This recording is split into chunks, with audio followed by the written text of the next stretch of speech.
Hi, my name is Nagusette, and I've called Montreal my home for most of my life. In the last 20 years, I've had the privilege of working with urban Aboriginals in Montreal. And in this time, I've found our people to be incredibly resilient, strong, and talented. Today, I would like to introduce you to a couple of these people. Timothy Armstrong is a performer, an activist, and a father. Odaya is a traditional women's drum group committed to the well-being of Aboriginal communities.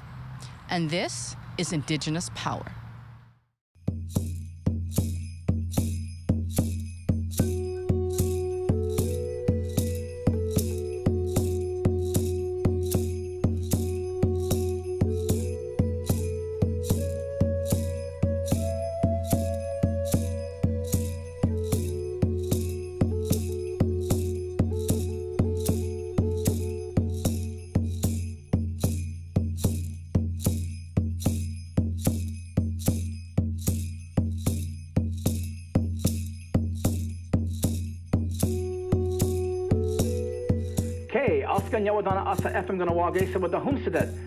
We are giving you the best variety of music. You are listening to K103.7 FM.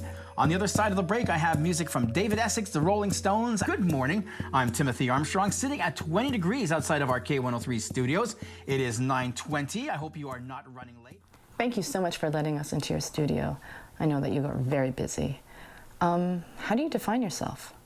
First, I'd like to say father first, then activist, then I'd say I'm an announcer. In that order, as far as importance goes. Do you like working on radio? I love it. It's something I've always wanted to do. It's not many people get to have like a dream come true. Like a lot of people say, oh yeah, I used to pretend that I was a radio guy, but I have recorded stuff at home where what I now know are beds of music, it's called, where you're talking over music, and I would record these things knowing that one day I'd be working in radio, so I'd have this music underlying, and I would record this stuff with the plan of using it one day while working in radio, and so here I am now. But you're what? You're a singer? What is it that you do exactly? Well, what is your instrument of choice? Well, my instrument of choice, I play flute, I play drums, I play guitar, I play piano, but I'm usually a front man. I don't like, I'll play only with like a tambourine or maybe a big set of congas in front of me, but nothing more than that. It takes too much concentration. You know, if you ever saw me performing, it takes a lot of energy. I don't just stand there. I move around. I'm very dynamic. I like that. I'm a showman. So I move around the stage a lot. I don't have time to hold an instrument. I leave that up to the guys who really do it well. I mean, I dabble in all those instruments, but I'm not proficient enough to do a lead guitar solo or a big piano solo. I know enough to write songs with all those instruments, but I wouldn't trust myself playing that, because all my band members are so much better than me than that. Is there anything else you'd like this audience to know about you? You know what? For people that are dreaming of things like that, like, this is a dream come true. So if anything, I want people to know that, yeah, those dreams can come true. I was and I came to it late. So it's never, it's never time to give up on your dreams. It's just, you're just not ready for it yet or something. Life has other things planned for you. So don't worry about it. If you have a dream, don't give up on them. Just put them on the back burner and get down to doing what what you're supposed to do. And if you're meant to get there, you will. So perseverance. Perseverance. Don't let the dreams die. Keep them going. Okay. Follow your passions. That's the biggest thing. Follow your passions. I've always been passionate about this, and when the opportunity came, I grabbed at it right away. Don't hesitate. Don't second guess yourself and think, oh, maybe I shouldn't do it. No, go for it. What do you have to lose? Words of wisdom from Timothy Armstrong. Thank you so much. My pleasure. Come by again anytime you want. I will. All right. Okay.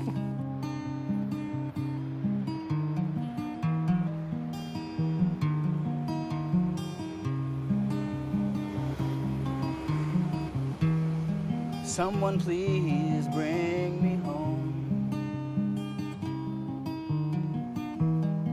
Can't seem to make it on my own.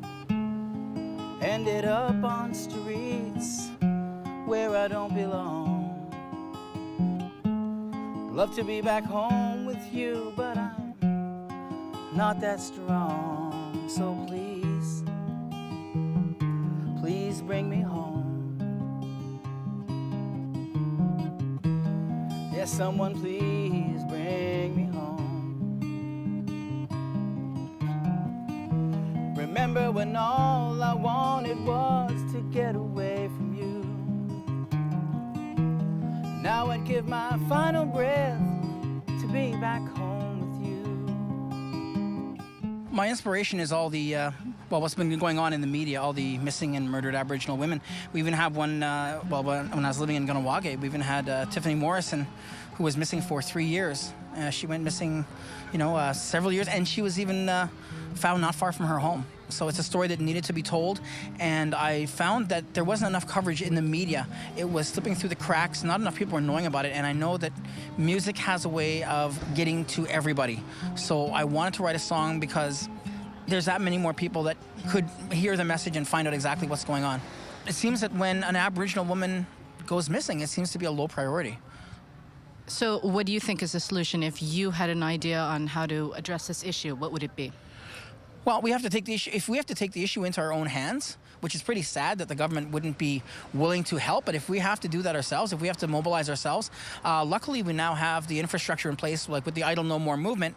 The movement has kind of calmed down right now, but what's nice about it is that we now have the infrastructure in place that we can, through via Facebook and stuff like that, we can communicate with each other very, very quickly. So if we can get in touch with each other through Indian country, the whole talk about Indian country, the World Wide Web has made it that much smaller, so we can just get in touch with each other right away. If we have to do it, then we'll do it. So please bring me home.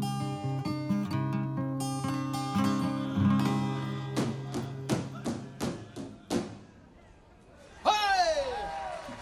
The Red Tail Spirit Singers! And give it up again for the Keepers of the Eastern Door.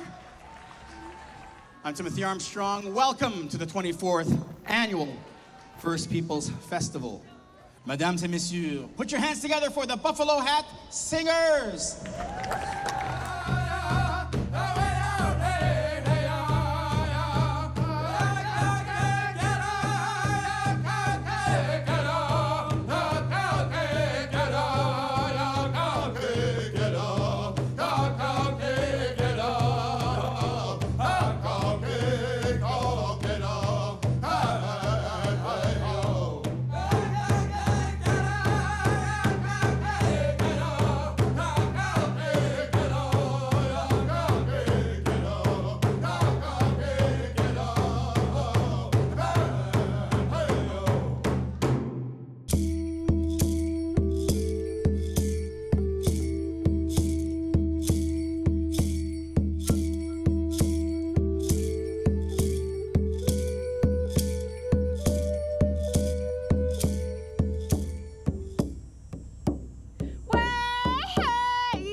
Can you please explain who you are, what nation, your name? I'm Anixiwi. I'm Huron-Wendat and Anishinaabe on my father's side. My mom is French from Ontario. There's also Émilie Monet. Her mom comes from Kitigan-Zibi, so she's Anishinaabe. Her dad is French. Naka Bertrand is Dene from the Northwest Territories. She is with Odaya since 3 years about, and her mom comes from Victoriaville, so French Québécoise. There's also 2 other members that are not present with us, but that are very dear to our hearts. There's Lisa Gagné, she's Soto, she comes from Saskatchewan. And there's also Kimpikar. She's Innu from Pessamit. And what does Odaya mean? Well, at the time it was a big, it took us a while before finding the name, and we were like figuring out what it could be. Some of the members were more Iroquois languages, Mohawk and Wendat, and the others were more like Algonquin languages. And we wanted something in the language, and it was actually Anik came up with that name. Her sister was supposed to be called Odaya, and she remembered that name. And Odaya is a word that comes from Odaimin, which means the strawberry in Anishinaabemowin. Wow. So we thought it was a good name for us because it's all about the heart and love and compassion. So That's beautiful. I had no idea that's what it meant. Please. Odaya, like Odaimin, it's, as Emily said, it's the strawberry. But if you translate it literally in Anishinaabemowin, it's the fruit of the heart. Okay. The strawberry is the fruit of the heart. And when you cut it in two, the strawberry, it looks like a heart. Okay. And when we started to gather and drum together and learn songs, very quickly we've been asked to perform at different events, and sometimes like people would offer money, and you know, at the beginning we were just hanging to get a sense of community, learn songs, deepen our cultures, share about our realities of Aboriginal women living in Montreal. So it was not about like performing so much at the beginning. So we had to ask ourselves the questions like, what are we going to do with that money? Like, what's our vision? What are we? And we all agreed like very quickly that we would give back the profits to the community to create projects for the community, or support organizations or different causes. So that's what we do since we exist. I know, and you're like very much in demand. Very much. Well, you are. I know you're like at so many different events. But what did you do just past weekend? What else are you doing besides performing? You're doing workshops or something along that line? Yeah, we gave a workshop at the Forum Social des Peuples, the People's Social Forum in Ottawa.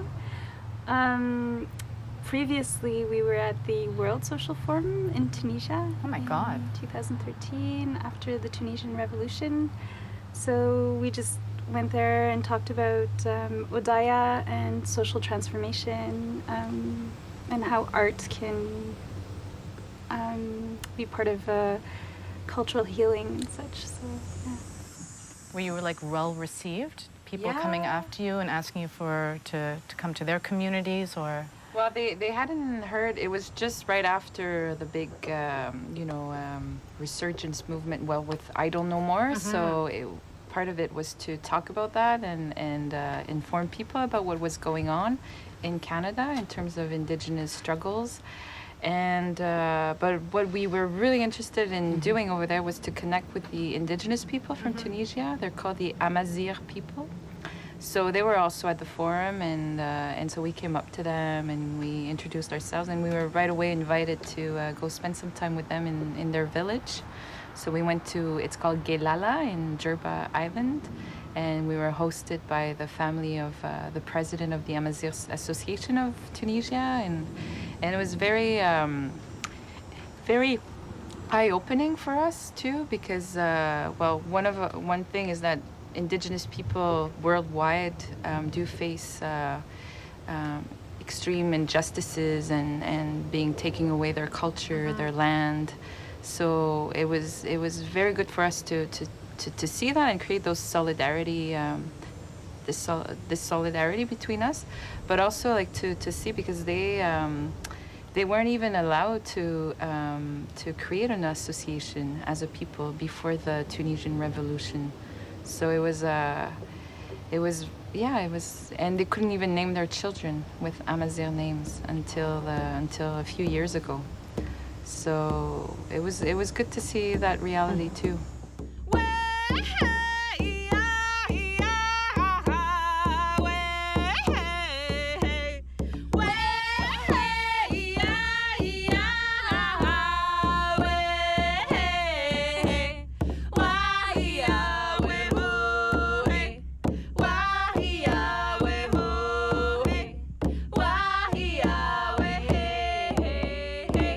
So what kind of projects do you do for the community of Montreal? Well, something that is very dear to our hearts is we organize Christmas feasts at PAC, Projet Autochtone du Québec. They're a homeless shelter for Aboriginal people, mainly men, but they also have some beds for women.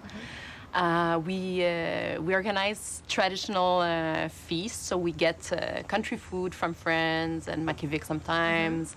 We also invite friends like the Buffalo Hat Singers and other dancers, traditional powwow dancers, and we like to organize a very nice event. We try to get gifts. We have some friends that come to help us out with everything, and like it's very beautiful to see how the community, especially last year, was very involved in giving or just like donating time, money, anything they can, prayers,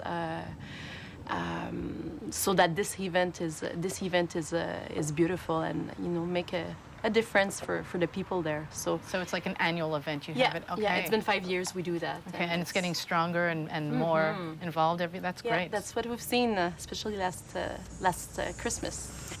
Because we've learned so much from picking up the drum and having a sisterhood together. This is probably the most precious thing for me about being part of Odaya, is having sisters, and they've really become family.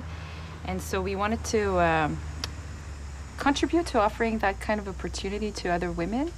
And last year we did a fundraiser, and part of that money went to the Native Women's Shelter in Montreal, so that the women could make their own drum. So they invited 2 elders to come into the shelter and show the women how to make drums. And we've been then a couple of times to teach mostly the staff some songs. But that feels really good to be able to do that, and to be able to share how this experience of singing and finding our voice and making music together has empowered us in such a beautiful way. Odaya has been a process for us also of empowering ourselves. You know, we feel so much stronger now, standing beside of our sisters and being more anchored into our cultures, our identity. It's been really a process of healing as well for us in many aspects. The drum is something. It's not just an instrument, it's sacred, and taking care of it and playing the drum on a regular basis is very healing. Yeah, and we became a family. Like the bonds that unite us are very strong. We deeply love one another and help one another, and we're really sisters. Yeah.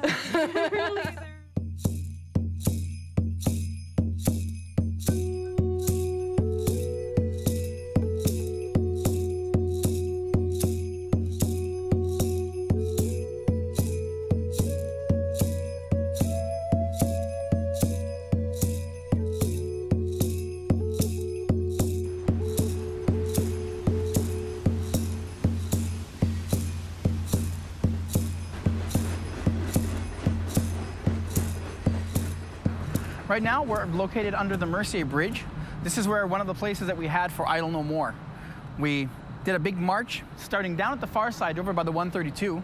We had what we called a sacred fire. It was burning all the time that Teresa Spence had, that she was over in Ottawa at the Victoria Island. Out of solidarity, we had a fire burning for her here. And we did a march where we stopped. Well, we didn't even stop traffic. We just, we diverted traffic a little bit. We started on that side here. We came up the Mercier Bridge. We walked up to the top right here where they meet. We turned around and we came back down. All the time we were singing. We had our drums. It was great. It took us about a half an hour, I think, and we had mothers, we had grandparents, we had children. It was great. Lots of people.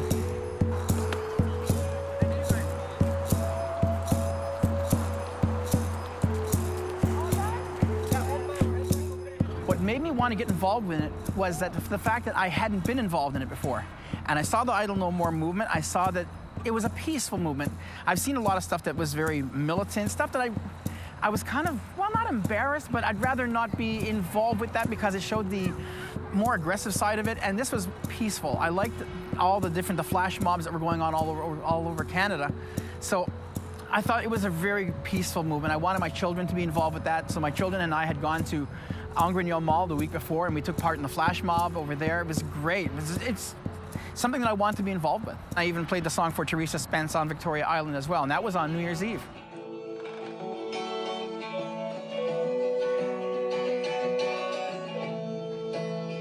Dear Mr. Harper,